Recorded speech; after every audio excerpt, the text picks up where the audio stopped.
नमस्कार दोस्तों।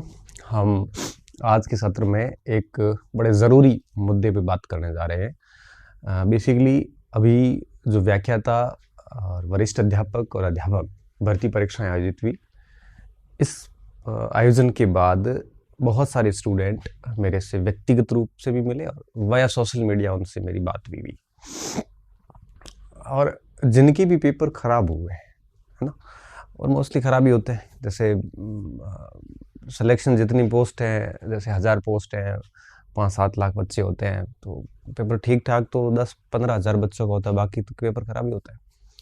अब जिनके भी पेपर ख़राब हुए, उन बच्चों में एक बड़ी कॉमन सी बात निकल कर सामने आई कि हम परीक्षा हॉल में आते हुए सवाल हमारे गलत हो गए। एक बात ये निकल के आई। और दूसरा प्रश्न जो बच्चे अक्सर पूछते भी हैं और उस समय मुझे बता भी रहे थे कि तैयारी खूब करी थी, लेकिन उस अनुरूप पेपर नहीं हुआ। अब जब एक आधा बच्चा अगर ये बात बताता है तो ठीक है, मान लेते हैं, चलो हो गया होगा ऐसा कुछ।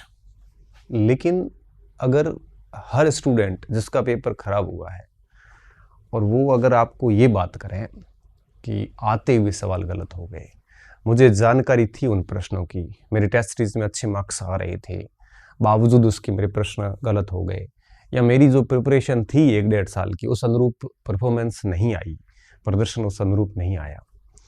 तो ये जब कॉमन सभी बच्चों से सुनने को मिलता है, तो मुझे लगता है कहीं ना कहीं एक बेसिक समस्या है जिसको बच्चा समझ नहीं पा रहा है। तो मुझे लगता है कि हमारी अध्ययन की तरीके ठीक नहीं है, हमारे पढ़ने के जो शैली है वो ठीक नहीं है, हम कहीं ना कहीं गलती कर रहे हैं। बाकी प्रश्न बड़ा विचलित करता है कि आते हुए गलत हो गए। मुझे कभी समझ में नहीं आया कि जब आपको प्रश्न का उत्तर आ रहा है फिर गलत कैसे हुआ। इसमें भी 4 ऑप्शन आपके सामने हैं, फिर दिक्कत कहाँ आई? आप समस्या को पहचान नहीं पा रहे हैं। बाकी मैं आपसे पूछूं कि भारत की राजधानी कहाँ है, आप आराम से दिल्ली बता दोगे, फिर ये आता हुआ गलत क्यों नहीं हुआ? मैं अगर आपसे सीधा सा पूछूं कि भाई अशोक किस वंश से संबंधित थे, आप कह दोगे कि मौर्य वंश से संबंधित थे, ठीक है ना। मैं कहूँगा कि ईस्ट इंडिया कंपनी का कोई सवाल पूछ लूँ कि कहाँ की थी, आप कहोगे ब्रिटेन की थी, इंग्लैंड की थी। तो ये प्रश्न तो आते हुए गलत नहीं हो रहे, फिर दूसरे वाले आते हुए गलत क्यों हो गए? तो जो आप अपनी समस्या को फाइंड आउट कर रहे हो ना, बेसिकली यही गलत है। आप समझ ही नहीं पा रहे हो कि गलती हो कहाँ रही है। तो ये आते हुए गलत होने वाला मुद्दा जो है, ये सही नहीं है।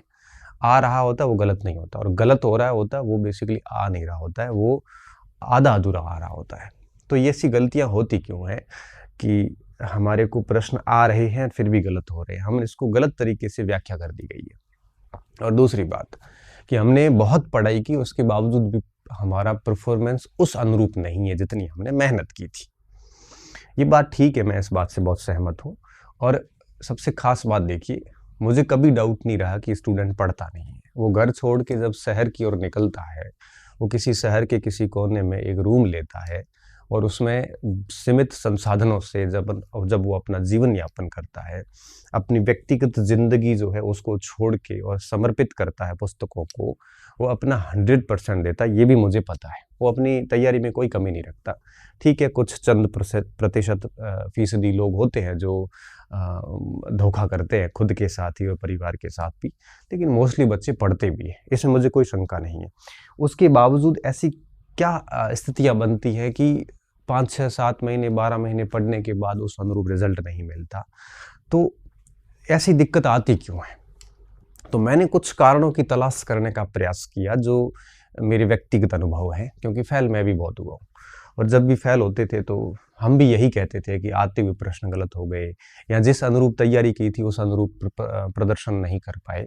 तो उन अनुभवों को मैं अब व्यक्त करना चाहूँगा। मैं चाहता हूँ कि आप इसको ढंग से सुने, तो आगामी जो परीक्षाएं आने वाली है उसमें इस प्रकार की शिकायत लेके आप मेरे पास या किसी और गुरुजी के पास ना जाओ, और आप सिलेक्शन ले लो, अच्छे से चयन ले लो अपना। और चयन नहीं भी होता है तो कम से कम आपको ये तो ना लगे कि मेरी परफॉर्मेंस के अकॉर्डिंग, तैयारी के अकॉर्डिंग परफॉर्मेंस नहीं आई, ऐसी स्थिति ना हो। और ये बड़ा वज्रपात होता है जब आपको प्रश्न आ रहा होता है और आप गलत करके आते हो। तो गलती किस लेवल पे होती है ना? जो आपको गलती लग रही है ना, वो गलती नहीं है, गलतियां पहले होती है। एग्ज़ाम हॉल की इतनी गलती नहीं है जितनी कि पहले होती है, क्योंकि मैं मानता हूँ कि जब एक स्टूडेंट एग्ज़ाम में पेपर देना शुरू करता है, लिखना शुरू करता है, उसके आंसर टिक करना शुरू कर देता है, तो उसके बाद उसका मस्तिष्क जो है वो पेपर में खो जाता है, वो फिर भूल जाता है कि वो क्या है क्या नहीं है, फिर ऐसी गलतियाँ होती नहीं है। तो गलती कहाँ पे रहती है? अब सबसे बड़ी समस्याएं कहाँ कहाँ आ रही है, मैं एक एक समस्या आपको समझाने की कोशिश करूँगा, और मैं पूर्ण विश्वास के साथ कह सकता हूँ अगर आप इन चीज़ों को समझ लोगे ठीक से तो दिक्कत नहीं आएगी, है ना? ऐसी गलती रिपीट कभी नहीं होगी। आप फिर कभी ये शिकायत नहीं करोगे कि आते हुए गलत हो गए या तैयारी के अनुरूप परफॉर्मेंस नहीं आई, है ना? तो पढ़ने का और सही तरीका क्या होना चाहिए, किस तरह से सही तरीके से तैयारी होनी चाहिए। सबसे पहली बात, हम भ्रम में रहते हैं। ये भ्रम है ना, ये दूर करना बहुत ज़रूरी है। हम किस किस भ्रम में रहते हैं, देखो, हम सबसे पहले भ्रमित होते हैं कि किस एग्ज़ाम की तैयारी कर रहे हैं। भ्रम कह सकते हो या अनिर्णयन की स्थिति कह सकते हो, है ना? अनिर्णयन।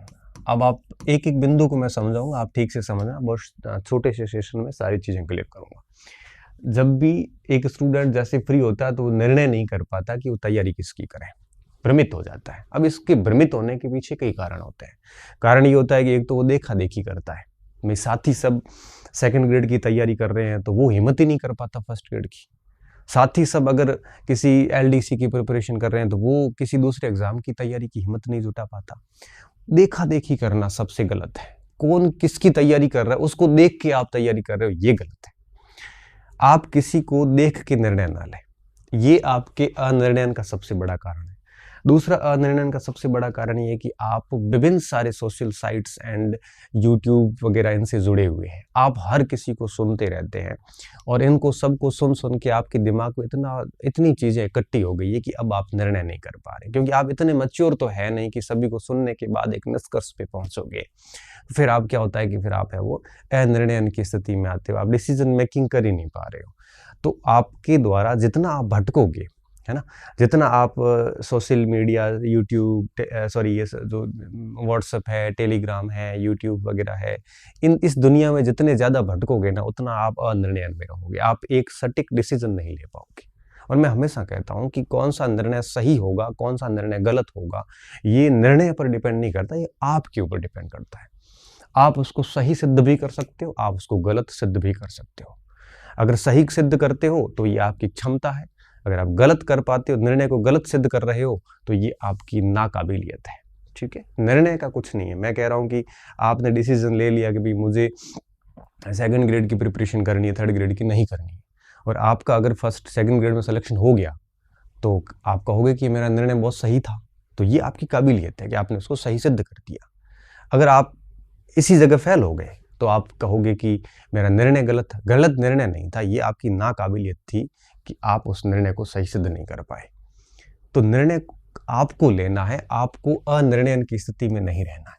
तो आप जो ये देखा देखी करते हो ना, सभी को देखा देखी करते हो, या फिर जो आप ये यूट्यूब की दुनिया हो गई, ये सोशल साइट्स की दुनिया हो गई, ये जितनी ज़्यादा आप इनको सुनोगे, इनके चक्कर में रहोगे, आप कभी भी निष्कर्ष पे पहुंच नहीं पाओगे कि उसको तैयारी कैसे करनी। तो मोस्टली समय तो बच्चा इसी में खराब कर देता है। तो अनिर्णयन की स्थिति हमेशा सबसे बड़ी भयंकर स्थिति होती है। अब इससे कैसे निकला जाए, क्योंकि मेरे को समस्या ही नहीं बतानी, समस्या का समाधान भी बताना है। अब इस स्थिति से निकलने का सीधा सा सिंपल सा उपाय है। आप क्या करोगे, आपके सामने जो भी विकल्प है, अब आपके सामने जैसे 4-5 विकल्प है, अध्यापक का भी है, वरिष्ठ अध्यापक का है, और एलडीसी, आरएएस वगैरह बहुत सारे विकल्प है। आप इन सारे 4-5 विकल्प जो आप एक रजिस्टर पे लिखिए कि ये मेरे सामने अभी विकल्प है। फिर सबसे पहले उसमें ये देखिए कि कौन सा सिलेबस आपके अनुकूल है। अब उसमें से आप देखोगे तो 5 में से 2 या 3 का सिलेबस आपके अनुकूल नहीं होगा। आप देखो, ईमानदारी से ऑब्जर्वेशन करना कि आपके अनुकूल है कि नहीं, खुद से झूठ नहीं बोलना है, क्योंकि कई बार व्यक्ति स्वीकार नहीं करना चाहता कि चीज़ें मुझे नहीं आती और अभी ठीक कर भी नहीं सकता इसको। तो जैसे मैं मेरी बात बताऊं तो 2008-9-10 में मैं एसएससी मेंस भी दे के आया था, सीजीएल का वगैरह, और साथ में बैंकिंग, रेलवे, इनमें भी मैंने माथाफोड़ी करी थी।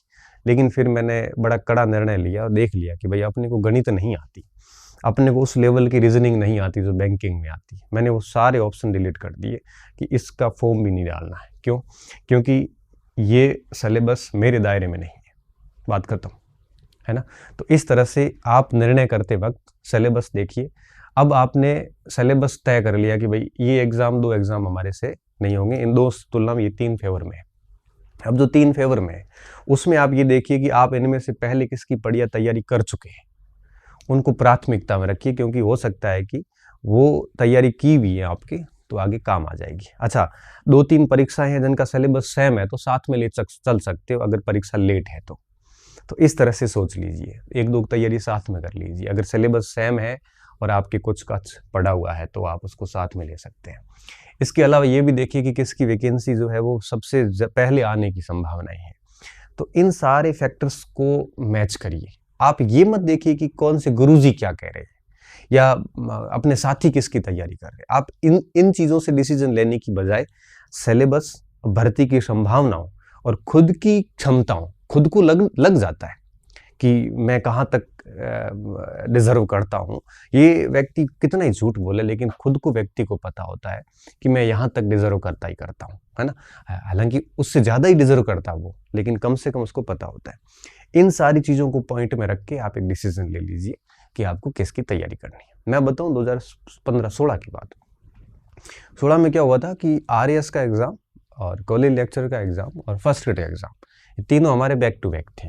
जैसे मैं बताऊँ, अप्रैल में था 2016 में था आपके RAS का, और फिर फर्स्ट ग्रेड का भी था जुलाई में, और कॉलेज लेक्चर का भी जुलाई में था।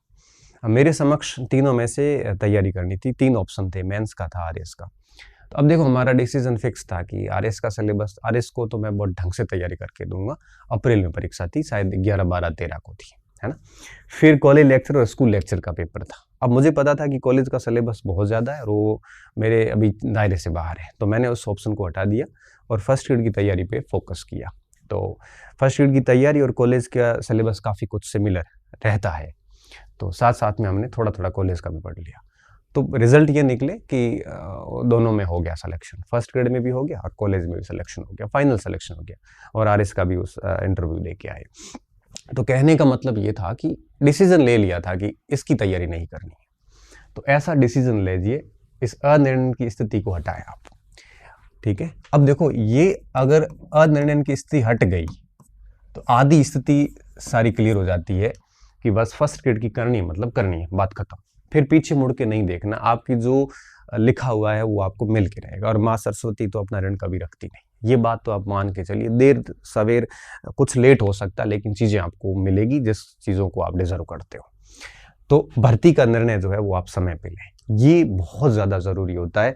इसमें आप लोगों से पूछ सकते हैं, वो भी अनुभवी व्यक्ति से, लेकिन निर्णय, अंतिम डिसीजन आपका होना चाहिए, आपकी कैपेबिलिटी, आपकी रुचि, इनके अनुसार। मेरे पास ये प्रश्न बड़ा आम आता है कि सर, प्रोफेसर की तैयारी करूं कि RAS की करूं। ये मुझे कैसे पता कि आपकी रुचि क्या है, मुझे कैसे पता है कि आपको कौन सी चीज़ें पढ़ना अच्छी लगती, मुझे क्या पता आपका स्वभाव कैसा है, आप प्रशासनिक चीज़ों को ज़्यादा अच्छे से मैनेज कर पाते हो, अच्छे एडमिनिस्ट्रेटर हो, बनने लायक हो, या फिर अच्छे टीचर बनने लायक हो, मुझे कैसे पता। ये तो आपको डिसीजन लेना है। तब बच्चे पूछते, सर इसमें दोनों में से बेस्ट कौन सी है। भाई कोई भी ले ले, दोनों ही बेस्ट है।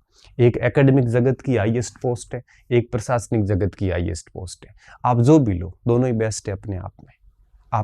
आप मैं तुलना कैसे करूं, किसी में सैलरी अधिक है, शांति अधिक है, किसी में आपके पावर अधिक है, पैसे अधिक है, सारी चीजें हैं, अलग अलग है दोनों का। आप ये डिसीजन खुद से लीजिए, किसी से मत पूछिए। क्यों? क्योंकि हर व्यक्ति अपने लेवल से बताएगा।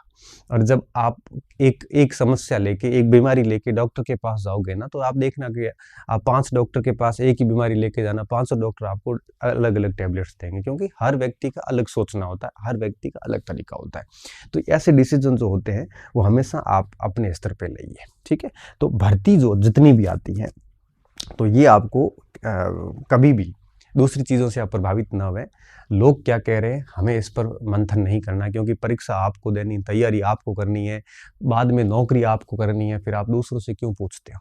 ये डिसीजन आप खुद से लीजिए, क्योंकि जब तक आप डिसीजन देना नहीं सीखोगे तब तक परीक्षा में ऑप्शन गलत ही होंगे। क्यों? क्योंकि जब आपको भर्ती किस तैयारी करनी, इसका डिसीजन नहीं ले पा रहे हो, तो 4 ऑप्शन में से एक ऑप्शन चुनने में कैसे डिसीजन ले पाओगे। तो बड़ा स्टैंड क्लियर रखें अपना, होना ना होना ये बाद की बात है। आपका स्टैंड क्लियर नहीं है, इतना कॉन्फिडेंस कहाँ से आएगा जब आप निर्णय नहीं कर पा रहे। मुझे ये भी पता नहीं चल रहा है कि मुझे किधर जाना है, तो फिर कॉन्फिडेंस कहाँ से आएगा? ये कॉन्फिडेंस कोई खरीदने वाली वस्तु थोड़ी है, ये अंदर से निकलता है। और ये अंदर से कब आता है? जब हमारे निर्णय बड़े सटीक होते हैं कि मुझे ये करना, मतलब करना, बाकी बातें बाद में।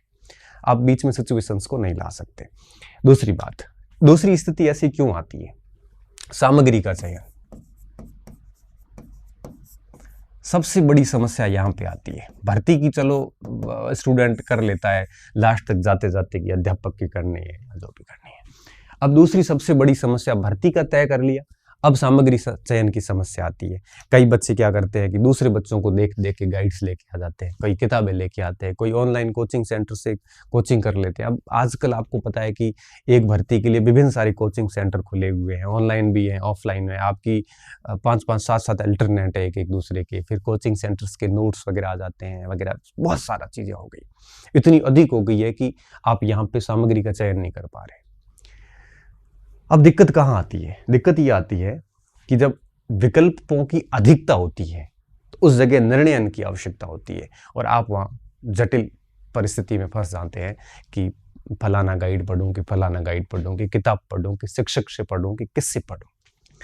तो मैं आपको एक बहुत स्पष्ट तौर पे बात बताना चाह रहा हूँ कि आपको करना क्या है। देखो, गाइड का करना है कि पुस्तकें जो आती है, रेफरेंस बुक्स, वो करना है कि कोचिंग सेंटर से शिक्षक से पढ़ना है कि आपको यूँ कहिए कि किसी नोट्स से पढ़ना है। मैं सारी चीज़ें बताऊंगा, डिसीजन आपको लेना है।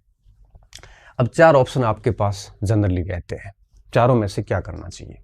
देखिए, गाइड की जो व्यवस्थाएं हुई थी वो इसलिए हुई थी कि परीक्षा को जैसे 1-2 महीने रह गई है और आपको शॉर्ट में चीज़ें करनी है, तो वो गाइड ठीक होती है। यहाँ पे ये डिटेल में नहीं डाल देते हैं।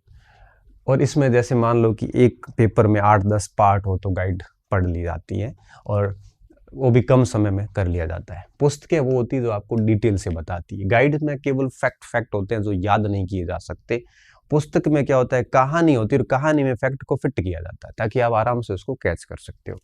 ये तो अल्टीमेट है, ठीक है, इसका कोई ऑप्शन है ही नहीं। गाइडें भी पुस्तकों को देख के लिखी हुई है, टीचर भी पुस्तकों को कंबाइंड करके पढ़ाते हैं और नोट्स भी आपके जो टीचर्स ही बनाते पुस्तकों से। ये तो आधारभूत है, ये आधारभूत है, आप इसको नकार नहीं सकते।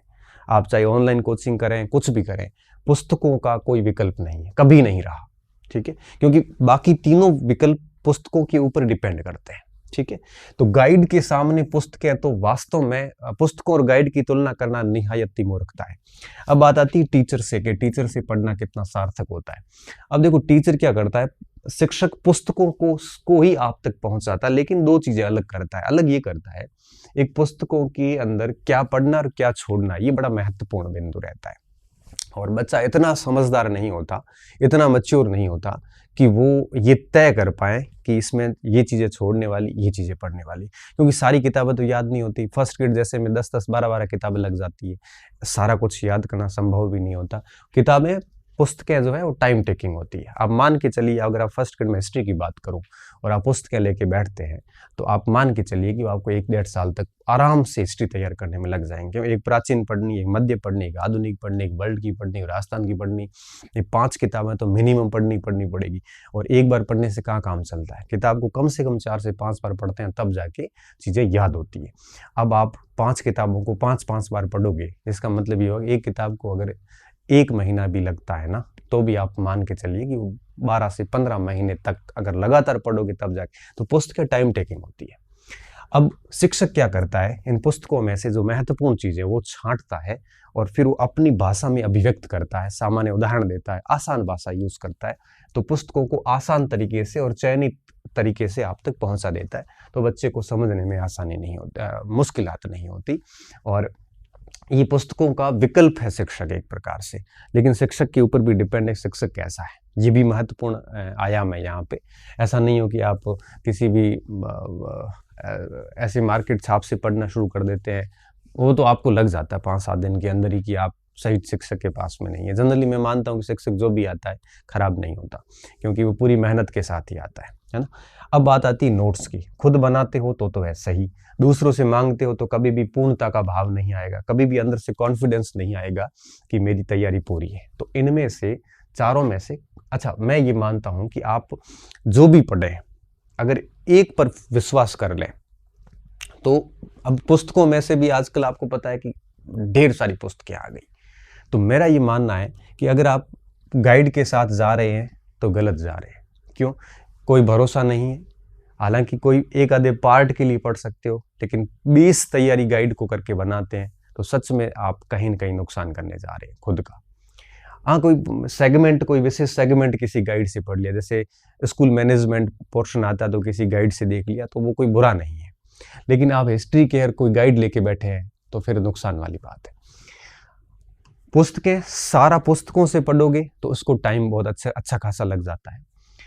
टीचर से ठीक ऑप्शन है, क्योंकि कम समय में सारी चीज़ें हैं वो करवा देता है।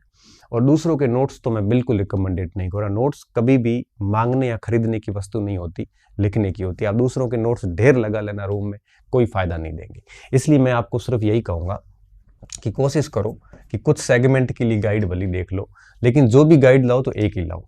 एक्स्ट्रा बहुत सारे गाइड्स लाके आप अपने आप को कंफ्यूज कर रहे हैं। सबसे बेहतर ऑप्शन होता है कम से कम पुस्तकें अपने पास में रखो, लिमिटेड मटेरियल, क्योंकि हर पुस्तक से 80-90% सवाल आते हैं। कट ऑफ आपके वापस वही 60-65% जाके अटक जाती है। तो बेहतर ये होता है कि आप जो है जो भी स्रोत रखें एक एक रखें।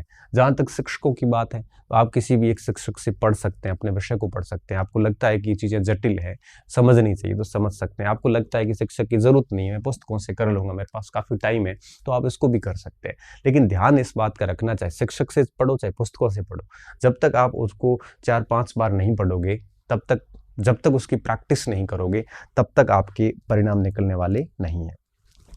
अब यहाँ पे सामग्री चयन में सबसे बड़ी दिक्कत कहाँ आती है? दिक्कत ये आती है, आप सामग्री चयन भी कर लेते हैं, लेकिन जैसे आप यूट्यूब की दुनिया में चले जाते हैं या फिर सोशल मीडिया पे आते हैं, तो यहाँ वापस समस्या क्रिएट हो जाती है। क्यों? क्योंकि किताब प्रकाशक है, वो किताब बेचने के लिए अपनी मार्केटिंग कर रहे होते हैं। गाइड के प्रकाशक गाइड की अपनी मार्केटिंग कर रहे होते हैं। कोर्स के जो चलाते हैं ऑनलाइन कोचिंग सेंटर, ये अपनी मार्केटिंग कर रहे होते हैं। नोट्स बेचने वाले अपनी मार्केटिंग कर रहे होते हैं। अब स्टूडेंट इस मार्केटिंग के, इस पूरे मार्केट का एक प्रकार से उपभोक्ता हो जाता है। ठीक है, हम लोग इसमें आते हैं, हम लोग यहाँ से आते हैं, और आप मुझे भी शामिल कर सकते हो उसमें, मार्केटिंग करने वालों में, है ना। तो अब देखिए समस्या कहाँ आएगी। अब स्टूडेंट को एक तार्किक निर्णय लेना होता है कि मैं गाइड के साथ जाऊं, क्योंकि आप गाइड के जो पब्लिशर्स हैं उसको जैसे सुनोगे आपको लगेगा गाइड सब कुछ है। पुस्तक वाले को सुनोगे तो वो कहेगा कि ये तीनों कुछ भी नहीं है, केवल पुस्तक ही महत्वपूर्ण है। और इन सिलेक्शन नहीं होता, पुस्तक से ही होता है, भले खुद का किसी शिक्षक से हुआ। शिक्षक जनरली ये कहेगा कि मेरे से पढ़ लो तो आपको इसकी जरूरत नहीं पड़ती। जनरली हम बोलते हैं तो हम इसको प्रूफ भी करते हैं। नोट्स बेचने वाले ये कहेंगे कि हम इन सभी का निष्कर्ष निकाल रहे हैं। अब इस तरह से आप हो जाते हैं पजल। अब आपको नहीं पता कि आपको क्या करना है। कहीं आप ये सोचने लगते हैं कि कहीं मैंने इन लोगों की बात को गौर नहीं किया, आत्मसात नहीं किया, तो मैं पीछे रह जाऊंगा। ऐसा कुछ भी नहीं है। मैं ये मानता हूं कि इस यूट्यूब सोशल मीडिया की दुनिया से जो बहुत दूर है, वो सबसे पहले सिलेक्शन वही लेते हैं, क्योंकि वो अपने इरादों में बड़ा क्लियर है एकदम से। उसके मानसिक रूप से उसको कोई प्रभावित नहीं कर पा रहा है। वो बहुत बढ़िया तरीके से मेहनत कर रहा है, प्रैक्टिस कर रहा है, रिवीजन कर रहा है, और लिमिटेड मटेरियल के साथ कर रहा है। तो मैं यही कहूँगा कि किसी भी, मेरी बात भी मत सुनो आप अपना डिसीजन खुद से लीजिए। और मैं ये मानता हूँ कि चाहे शिक्षक से पढ़े, चाहे पुस्तकों से पढ़े, चाहे आप अच्छे नोट्स किसी के हैं, आपने खुद ने उसको अपडेट किया है, तो आप इनसे पढ़ें। गाइड को तो मैं आपको पूरा सजेस्ट नहीं करूँगा, लेकिन पढ़ें एक ही, और उसको बार बार पढ़ें, और उसका बार बार प्रैक्टिस करें। एक का सहारा लें, सभी साथ में लेके ना चलें। ठीक है, और ये डिसीजन भी आपको ही लेना है, क्योंकि आपने पर्टिकुलर किसी एक को सुन लिया तो आप उसके साथ जाओगे। ठीक, तो आपको यहाँ पे सामग्री चयन में पूरी सावधानी रखनी है, क्योंकि आपको सब उपभोक्ता समझते हैं, और ऐसी स्थिति में आप कहीं पर भी भ्रमित हो सकते हैं, और डिसीजन आपका पूरा का पूरा बिगड़ सकता है। ठीक है, तो एक सामग्री चयन में यहाँ निर्णय की स्थिति दूर करें। फिर जैसे सामग्री चयन हो जाता है, सामग्री चयन होने के बाद में अब आपने सामग्री चयन कर लिया, परीक्षा की वो देख लिया, अब आप पाठ्यक्रम प्रिंट करें। ठीक है, पाठ्यक्रम प्रिंट कर लें, पाठ्यक्रम अपने हाथ में रखें, और फिर उसको 3 चरणों में चलने दें। सबसे पहला होता है पाठ्यक्रम को पूर्ण किया जाए। एक बार हम गलती कहाँ करते हैं, हम गलती ये करते हैं कि कई बार जो हमारे आसान सरल बिंदु है वो हम छोड़ देते हैं कि इसका तो क्या है, कर लूंगा, बाद में कर लूंगा। और कई बार हम कठिन कठिन टॉपिक करते जाते हैं, उसको बार बार करते हैं और सरल टॉपिक को छोड़ देते हैं क्योंकि ये तो हमें आ रहा है, हम इस गलत फहमी में रहते हैं। और स्थितियां ये बनती है कि परीक्षा जब आती है तो उस कमजोर टॉपिक पढ़े हुए नहीं होते हमारे, क्योंकि हम हमेशा कठिन कठिन टॉपिक, अब मान के चलिए कि अगर 10 टॉपिक के पाठ्यक्रम में 10 में से 3-4 टॉपिक ऐसे जो हमने बिल्कुल पढ़े नहीं, छोड़ रखे हैं उसको कि ये तो बाद में कर लेंगे, ये तो बाद में कर लेंगे, ये तो मुझे आता है, ये तो मैं बाद में कर लूंगा, कुछ पॉइंट्स ऐसे छोड़ देते हैं। और जैसी परीक्षा हॉल में जाते हैं तो वो रिवीजन होता नहीं है, फिर सामान्य सामान्य प्रश्न पढ़े भी तो होते हैं लेकिन एग्जैक्ट रिवीजन नहीं होता है, तो उस वजह से कंफ्यूजन में जाते हैं और फिर आपकी तीनों, अब वो छोड़ भी नहीं सकते क्योंकि आपके पढ़े हुए सवाल कभी न कभी पढ़े थे लेकिन रिवीजन नहीं किया, ये आपकी गलती थी, वो पॉइंट आपने छोड़ दिए थे और उसके अभाव में वहां पे फिर आपके चारों विकल्प में आप कंफ्यूज हो जाते हैं, 2 विकल्प में कंफ्यूज हो जाते हैं और वहां पे आप मोस्टली संभावना है कि गलती करके आते हैं। तो जब भी आप पाठ्यक्रम पढ़े तो मैं ये मानता हूँ कि उस पूरे पाठ्यक्रम में आपको लगता है कि ये 2-3 टॉपिक बड़े हैं और इसमें से एक आधा ही सवाल आता है, तो वो टॉपिक आप भली साइड में कर दो, बाकी 90% जो सिलेबस होता है, 90-95% सिलेबस जो आपने 2-4 टॉपिक साइड में कर दिए, जैसे मैं हिस्ट्री पढ़ता था तो मुझे अच्छे से पता है कि राजपूत राज्य, दक्षिणी भारत, इसमें मैं बहुत लिमिटेड ही पढ़ता था कि भाई मुझे इसकी सिर्फ कला पढ़नी है या इसका प्रशासन पढ़ना, बाकी सारा छोड़ देता था। वो आप चाह के छोड़ते, वो तो छोड़ दिया, बाकी जितना भी है वो आप कंप्लीट पढ़ो, बीच में छोड़ो मत किसी को भी, ऐसे मत छोड़ो कि ये बाद में कर लूंगा, यही आसान है, कोई भी आसान नहीं होता, कोई भी टफ नहीं होता। तो जब भी पाठ्यक्रम आप सिलेबस लाते हो तो इन रिसोर्सेज से आप उस पूरे सिलेबस को कंप्लीट करें, ठीक है। और जैसे ही पाठ्यक्रम पूरा होता है फिर आप कंटिन्यू हो जाए रिवीजन पे, रिवीजन कंटिन्यू चलने दें, ठीक है। जितना आप अभ्यास करोगे और कोशिश करो कि कम से कम 5-7 बार पुनरावृत्ति हो, रिवीजन हो, 5-7 बार रिवीजन होगा तभी जाके वो जो कोर्स आपने 90-95% पूरा किया है वो जाके आपको फायदा देगा। रिवीजन आप कैसे भी कर सकते हैं, 5 दिन पढ़िए, 2 दिन रिवीजन कर लीजिए, या फिर आप टॉपिक पूरा पढ़ के फिर उसको वापस पढ़ लीजिए, कैसे भी कर सकते हैं, या आपके ऊपर है कि आप उसको रिवीजन को कैसे करते हो, या पूरा पढ़ने के बाद फिर वापस शुरू करो, फिर वापस शुरू करो, ऐसा कर सकते हो। और तीसरी चीज होती है अभ्यास। ये 3 चीजें बहुत ज्यादा जरूरी है। अभ्यास कब शुरू होता है? अभ्यास होता है रिवीजन और इसके साथ में। पहले जब पाठ्यक्रम पूरा करते हो तब तक अभ्यास की जरूरत नहीं है ना। आप अभ्यास कब करोगे? रिवीजन के साथ में। कैसे किया जाता है? जैसे मैं एक उदाहरण देके बताता हूँ। जैसे आप इतिहास का एक पाठ पढ़ रहे, सिंधु घाटी सभ्यता, ठीक है। आप सिंधु घाटी सभ्यता के आपके हाथ से नोट्स बने हुए थे या फिर आपने पूरी पुस्तक में से नोट आउट चीजें कर रखी थी, उसको आपने पूरा रिवीजन किया। रिवीजन करने के बाद में आप पुराने पेपर लाइए। अभ्यास हमेशा पुराने पेपर से किया जाता है तो बेहतर है, ठीक है। पुराने पेपर सारे निकाल दिए, फिर आप नए प्रश्नों की तरफ जा सकते हैं। टेस्ट सीरीज से अवॉइड करो अभी स्टार्टिंग में, टेस्ट सीरीज लास्ट में दे दो 2-5 टेस्ट, इसकी ज्यादा जरूरत नहीं है। फिर आप क्या करोगे? सिंधु घाटी सभ्यता के जो भी पुराने पेपर्स आए हैं उन सारे प्रश्नों को एक बार एक बार रिवीजन करने के बाद उसको निकालिए। कोई नया प्रश्न मिलता है तो अपने नोट्स में ऐड कर दीजिए। फिर आपको लगता है कि हाँ सारे प्रश्न देख लिए, कॉन्फिडेंस आ जाएगा। उसके बाद पुनः सिंधु घाटी सभ्यता के उस नोट्स को उसी समय रिवीजन कर लो। एक दिन लग सकता है, 2 घंटे लग सकते हैं। क्यों? क्योंकि जब आप वापस सिंधु घाटी को प्रश्न का अभ्यास करने के बाद फिर वापस सिंधु घाटी को जब पढ़ोगे तो जहां जहां प्रश्न आए हुए हैं वहां आपकी नजर जाएगी, अच्छा ये सवाल आया था, अच्छा लोथल भोगवा नदी के किनारे ये आया हुआ था।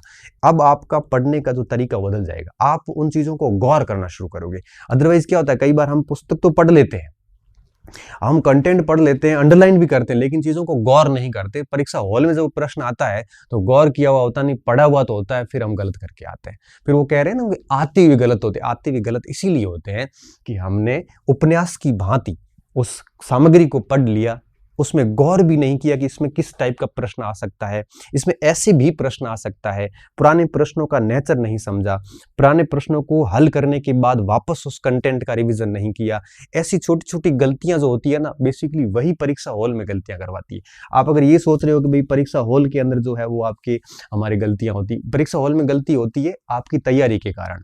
परीक्षा हॉल में कोई भगवान आपके खिलाफ नहीं है, परीक्षा हॉल में कोई आपसे किसी की आपसे कोई दुश्मनी नहीं है, पेपर आपका ही खराब नहीं हुआ, सभी का होता है। तो मेरा ये मानना है कि हमें परीक्षा हॉल के अंदर प्रश्नों की गलतियों के लिए आप अपने आप को दोष ना दें, उस समय को। आप दोष दीजिए आपकी तैयारी को, आपने तैयारी ठीक से नहीं की इसीलिए वो सारे गलत हुए। हम क्या करते हैं, 30 से 35 प्रश्न ऐसे 2 ऑप्शन में तुक्के मार के आते हैं।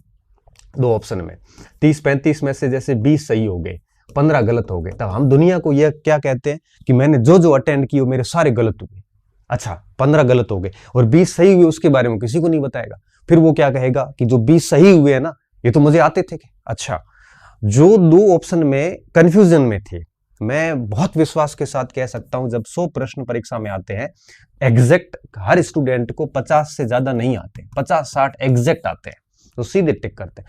पीछे 40 प्रश्नों में से 10 छोड़ने जैसे होते हैं, 30 प्रश्न ऐसे होते हैं जिसमें डबल डिप में विद्यार्थी होता है कि 2 प्रश्न 2 ऑप्शन में रहता है, कंफ्यूजन में रहता है। वो 30 के 30 जब करता है तो उसमें से मान लो उसके 10 या 12 सही हो गए तो 18 गलत हो गए। अब जो 10-12 सही हुए हैं उसको वो स्टूडेंट बाहर आके ये झूठ बोलता है कि ये तो 12 मुझे आते थे और मैंने बाकी के 18 जो डबल डिप में किए, जो 2 ऑप्शन में कंफ्यूज थे, वो मेरे सारे गलत हो गए। मतलब वो ऐसे प्रिटेंड कर रहा है जैसे भगवान की उसके साथ में विशेष कोई दुश्मनी है। इतना झूठ क्यों बोलते हो? बेहतर है यही कह दो कि मैंने 30 प्रश्न 2 ऑप्शन वाले किए थे जिसमें से मेरे 12 सही हो गए, 18 गलत हो गए। सभी के होते हैं। और ऐसी स्थिति क्यों आती? क्योंकि आप विकल्प पर पूर्ण रूप से निर्भर है। ऐसा बहुत कम स्टूडेंट है जो प्रश्न पूछने के बाद विकल्प को देखे बिना उत्तर देने का प्रयास करता है। आपकी स्थिति ये हो रखी है कि जब भी आपको कोई प्रश्न पूछा जाता है आप सीधा कहते हो ऑप्शन दो। जब आप ऑप्शन पे इतने डिपेंड हो तो इसका मतलब साफ है कि आपका रिवीजन पूरा नहीं है। इसका मतलब साफ है कि आपने ठीक से कंटेंट पढ़ा नहीं है। अब आपको विकल्प की आवश्यकता महसूस हो रही है। अगर आपने ठीक से पढ़ा है तो विकल्प की जरूरत नहीं होती।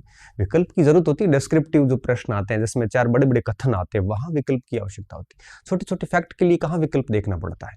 तो आपने तैयारी के लेवल पर ही गलतियां करी है, उसी वजह से उसका परिणाम आपको परीक्षा हॉल में देखने को मिलता है। जब आप आते हुए गलत कहते हो, आपकी मैं भाषा में बात करूं तो आते हुए गलत होते हैं, मुझे बड़ी दया आती है उस समय कि आते हुए गलत कैसे हो सकते हैं। तो आप इस जगह सुधारिए, अपने आप को विकल्प पर निर्भर मन ना रखें। और अगर आप 5-7 बार अच्छे से रिवीजन करते हैं, ढंग से प्रैक्टिस करते हैं, किसी टेस्ट सीरीज की जरूरत नहीं होती। टेस्ट सीरीज का फॉर्मेट अब आया और बड़ा गंदे तरीके से आया। अब स्थिति ये बनी हुई है कि टेस्ट सीरीज का लेवल और परीक्षा एजेंसियों का लेवल मैच नहीं करता। टेस्ट सीरीज वाले यूं ही उलूल जुलूल सवाल बना देते हैं, टफ अंदर से निकालते हैं, सरल सरल छोड़ देते हैं। हम फिर वो इसी अनुरूप पढ़ना शुरू करते हैं और एग्जाम हॉल में जाके कहीं न कहीं मात खा के आते हैं। ये टेस्ट सीरीज पहले हमने तो कभी जिंदगी में नहीं दी। तो बेहतर ये होता है कि पुराने प्रश्नों का ढंग से अभ्यास कीजिए और परीक्षा में जाने से पहले 10, 15, 20 दिन, महीना पहले 2-4 टेस्ट दे दो, आपका टाइम मैनेजमेंट का पता चल जाएगा। बाकी टेस्ट सीरीज का कोई रेलेवेंस नहीं रहा वर्तमान में। हकीकत की बात मैं यही बता रहा हूँ यार। एक कोचिंग सेंटर वाला 40-40 टेस्ट लेता है, इतने प्रश्न बनाएगा कहाँ से? फिर वही प्रश्नों का लेवल नहीं रहता, फिर वही फालतू प्रश्न पूछ लेते हैं, वो इमर्जिंग प्रश्न पूछ लेते हैं जिसका कोई सेंस नहीं होता। हम फिर उस अनुरूप तैयारी करना शुरू कर देते हैं। फिर वो टेस्ट सीरीज का शेड्यूल अलग चलता है, आपका तैयारी का शेड्यूल अलग चलता है, फिर मैच नहीं कर पाते, फिर नंबर कम आते हैं, फिर आप टेंशन में आते हो, फिर फालतू आपका अवसाद वगैरह बहुत सारी चीज़ें जो समस्या का कारण बनती है। तो आप अभ्यास कीजिए पुराने पेपर से, बढ़िया तरीके से कीजिए। 4 किताबें लाइए भले, पुराने पेपर के सारे प्रश्नों को निकालिए। और वो कब करना है? रिवीजन के साथ। पहले कोर्स पूरा करना पड़ता है, वो बाद में ये चीजें साथ में चलती है। रिवीजन एक टॉपिक का किया, फिर उसके सारे प्रश्न निकाल के फिर वापस उसी टॉपिक को फिर देखा जाए। तब आप देखना दूसरी बार जब उस टॉपिक का रिवीजन कर रहे होते हैं प्रश्नों के बाद, तब आपकी शैली बदल जाती है। ये चीजें करोगे तब जाके आपके दिक्कत नहीं आएगी। तो पहली गलती कैसे सुधारनी है मैंने बता दिया। फिर सामग्री का चयन आपको सुधारना है। ये दुनिया, सोशल मीडिया की दुनिया से दूर रह के खुद से डिसीजन लीजिए। और फिर तीसरा आता है पाठ्यक्रम को प्रिंट कीजिए, बढ़िया सा कंटेंट सामग्री का चयन कीजिए, फिर उसको अच्छे से पूरा कीजिए। शॉर्ट नोट्स बना सकते हो तो बनाइए, और फिर 5-7 बार रिवीजन और साथ में अभ्यास, ये चलते रहो आप ऐसे। इस दौरान आप ये मत पूछो परीक्षाएं कब होगी, भर्तियां कब आएगी, कट ऑफ क्या रहेगी, ये अननेसेसरी प्रश्न होते हैं। और ये तीसरा पॉइंट करने के बाद में फिर जो चौथा बिंदु आता है विद्यार्थियों, वो आता है एग्जाम हॉल में फिर क्या करना होता है। ठीक है, अब एग्जाम हॉल की स्थिति आती सबसे लास्ट में जाके। अब परीक्षा हॉल, ठीक है। और मैं ये मानता हूं कि अगर आपने पहले के जो 3 कदम है ये ठीक तरीके से किए हैं तो यहाँ पे गलती नहीं होती। यहाँ पे फिर क्या गलती हो सकती है कि प्रश्न को 3 बार 2 बार पढ़िए, प्रश्न पढ़ने में जल्दबाजी मत करिए। नहीं पूछा है कि हाँ पूछा है, उसके ऊपर घेरा कर दिया जाए।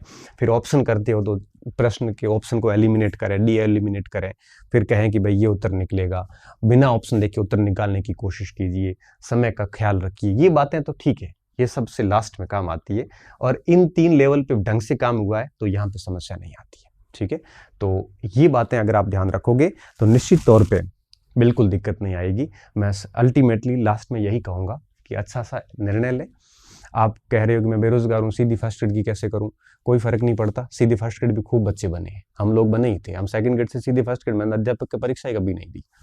आप कहोगे कि सर हम बाकी मेरे दोस्त गाइड से पढ़ रहे हैं, तो कोई बात नहीं, आप अपने स्तर पे पढ़िए, आपको क्या पसंद है। कईयों को गाइड अच्छी नहीं लगती, कई आप कहोगे सर पुस्तक में टाइम लग रहा है, कोई बात नहीं, टाइम तो लगेगा, एक विषय अच्छा करने में समय तो लगता ही है, आप घास काट ही नहीं सकते। इनमें से कोई अच्छा सा डिसीजन ले लीजिए, फिर डिसीजन अपने अनुसार लीजिए। किसी को पुस्तकें पसंद है, किसी को टीचर से पढ़ना पसंद है, किसी को नोट्स पसंद है, तो आप किसी और के अनुरूप डिसीजन ना ले, अपने अनुरूप लें। ठीक है, मैं मानता हूं कि किसी भी साथ जाओगे सिलेक्शन वैसे ही हो जाता है। आप किसी के साथ भी जाओगे 70, 80%, 90% सवाल आ जाते हैं। किसी एक को फॉलो कीजिए, बाकी सभी में हाथ मत डालिए। कई बार मैं देखता हूँ ऑनलाइन कोचिंग से भी पढ़ रहे हैं बच्चे, फिर किताबें और ले आ रहे हैं। फिर क्या मतलब है ऑनलाइन कोचिंग का? किताबें लाते, कोचिंग के पैसे क्यों खराब किए? और फिर पाठ्यक्रम को प्रिंट करवा के घर लेके आए, और उसके बाद में सामग्री का चयन करके टॉपिक सहित लिस्ट बना दें, और उसके बाद में पूरे सिलेबस को पूरा करें। कौन से टॉपिक छोड़ने हैं वो साइड में नाम लिख लो, पूरा सिलेबस तैयार कीजिए। 6, 7, 8 महीने का अच्छे से समय लगेगा। और उसके बाद में रिवीजन प्रैक्टिस 5-7 बार अगर ये रजिस्टर घूम गए, फिर देखना कि आप कभी ये शिकायत नहीं करोगे कि आते हुए गलत हो गए, या फिर मैंने जो तैयारी की उसके अनुरूप परफॉर्मेंस नहीं आई। देखो, आप कितना भी तेज भागोगे, मंजिल तब तक नहीं आएगी जब तक रास्ता सही नहीं होगा। आप कितनी भी मेहनत कर लो, अगर आपका डायरेक्शन सही नहीं है, आपका तरीका सही नहीं है, तो आप सफल नहीं हो पाओगे, भले 18 घंटे मेहनत कर लो। और अगर आप स्मार्ट तरीके से काम करते हैं, इस तरीके से काम करते हैं, तो 5-6 घंटे भी रेगुलर पढ़ते हैं, तो भी आप अपना काम है वो कर लोगे, ये तय बात है। तो इन दोनों प्रश्नों का उत्तर देने की मैंने कोशिश करी है। उम्मीद कर रहा हूँ कि ये वीडियो आपके सत्र आपके काम आएगा। ठीक से सुनना, इसको फॉलो करने का प्रयास करना, है ना। और बाकी बातें फिर बाद में कभी करेंगे। बहुत बहुत धन्यवाद विद्यार्थियों, अच्छे रहिए, मस्त रहिए और पढ़ते रहिए।